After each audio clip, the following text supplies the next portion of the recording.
many times. One of the processes that we talked about this very recently. Why do you sneeze?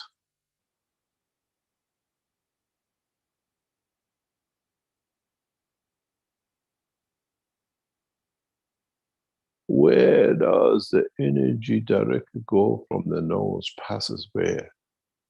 And what faster reaction you can get? Some theologists understood this, but you go to the doctors and they try to explain to you and everything how the nerves work. How come suddenly you stop and say no? Something stops you from doing something. How come out of nowhere you start doing something which is opposite to what you've done in your life, or what do you do? Because the soul has taken over the decision. That's for you to see. You have to understand it and then develop it. And then you understand which one is from the emotion of the physicality and which one is from the emotion of the soul.